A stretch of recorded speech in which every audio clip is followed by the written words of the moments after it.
আমাদের প্রধান শত্রু হচ্ছে ইন্ডিয়া।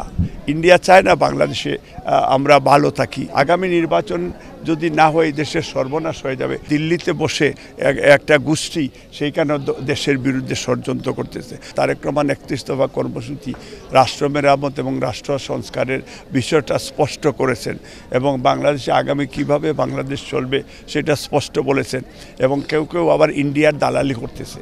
আমাদের প্রধান শত্রু হচ্ছে ইন্ডিয়া। ইন্ডিয়া চায় না বাংলাদেশে আমরা ভালো থাকি, বাংলাদেশের মানুষ ভালো থাকুক। ইন্ডিয়া চায় না বাংলাদেশের মুসলমান, হিন্দু, খ্রিস্টান, বুদ্ধিস্ট আমরা ইউনাইটেড থাকি। ইন্ডিয়া আমাদের বিরুদ্ধে কনস্পিরেসি প্রতিদিন করতেছে এবং দিল্লিতে বসে একটা গোষ্ঠী সেইখানে দেশের বিরুদ্ধে ষড়যন্ত্র করতেছে। আমরা সেই ষড়যন্ত্র মোকাবিলা করব। আমাদের দেশনেত্রী বেগম খালেদা জিয়ার সুস্থতা আমরা কামনা করে এবং বেগম খালেদা জিয়া এইসব কারণে ওনার আরও অনেক প্রত্যেকটা দল, প্রধান উপদেষ্টা বলেন, অপোজিশন বলেন, ইভেন প্রত্যেকটা রাজনৈতিক দলের প্রধানরা বক্তব্য দিতেছে বেগম খালেদা জিয়া এটা আমাদের জাতীয় নেত্রী আমাদের, এবং সরকারকে ধন্যবাদ দেই যে আজকে বিবিআইপি তারা যেটা রাষ্ট্রপ্রধানের সেই প্রটোকল তারা দিয়েছেন, আমরা এটাও ধন্যবাদ দিই।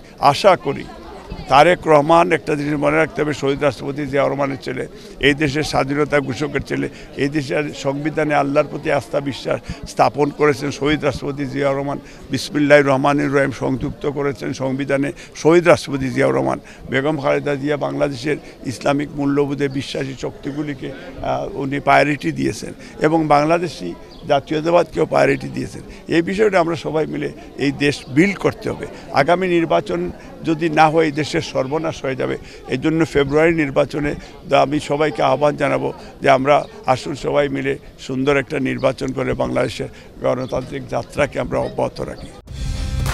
কালার এক্সপার্ট, জর্জ স্যাপ এবং মাইল্ড অন হ্যান্ডস টেকনোলজি সমৃদ্ধ অরিক্স ক্রিস্টাল ওয়াশ আপনার লন্ড্রি এক্সপার্ট।